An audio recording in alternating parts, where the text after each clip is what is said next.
I found out the actual reason my mom lost custody of me, and I don't know if I can ever look at her again. Trigger warning, SA. I was removed from my mother's care by DCFS when I was 11 years old due to allegations of SA posed against my stepfather. He was convicted of those crimes, but took a plea deal which meant he'd be out by the time I was 13, and from what I can remember I don't even know that he served those 2 full years anyway. I was his primary victim. I don't remember how old I was when it started, but the earliest he admitted to was when I was 8. I don't know if my mom knew before DCFS got involved or if she found out afterwards, but now I don't think it would have mattered to her if she was aware. After being put into temporary custody of the state while the legal issues were sorted out, eventually I was placed with a relative and her husband, who later adopted me when it was clear my mother wouldn't be giving me back. My adoptive parents put me in therapy, got me the help I needed, did everything they could to make me feel safe again. Something they never prevented me from was speaking to my mother. I was always able to call or text her, and she was always allowed to come visit me, but I could never go and see her. I didn't really question it as a kid. I assumed it was some stipulation the courts made. I believed growing up that the reason my mom hadn't gotten me back was because of neglect, I guess. I assumed that the court thought it was partly her fault that I had been left unattended with that man so often, or that it took someone else noticing I was physically injured for something to be done about it. My adoptive parents never challenged these assumptions I had, and they always told me that they would never stop me from having a relationship with my mom so long as that's what I wanted.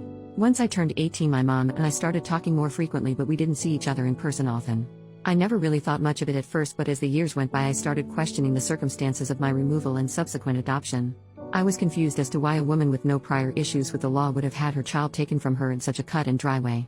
I decided to ask my adoptive parents about it, and they very gently informed me that my mother was told that in order for her to regain custody of me, her husband, my abuser, would be required to leave the home, and could not under any circumstances come near me. Not only because he was an offender but because I was the victim. My mother evidently could not meet these conditions, and so I was adopted by my relatives. When I worked up the courage to ask my mom if it was true, she didn't deny it. She told me she loved him, that he was a good man who made a mistake. They said that she could have her daughter or she could stay with her husband, and so she chose him. She picked him over me. I don't even know what to do with the things I'm feeling now. I feel sick just thinking about it. She's my mother, and she knew what he did. He was convicted of SA-ing her 11-year-old child, and she refused to leave him.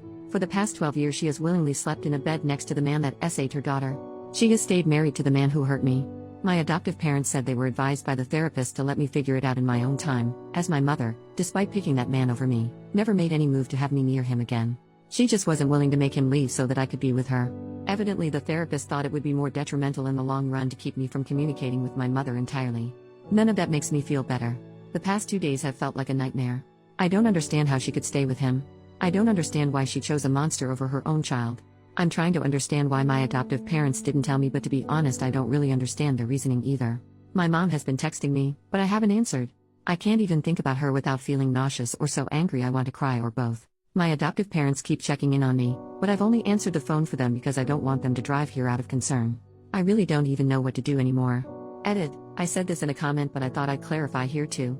I'm not necessarily mad at my parents, I'm just overwhelmed with the reality of this situation. I don't know how I feel, but I know I need time to feel it.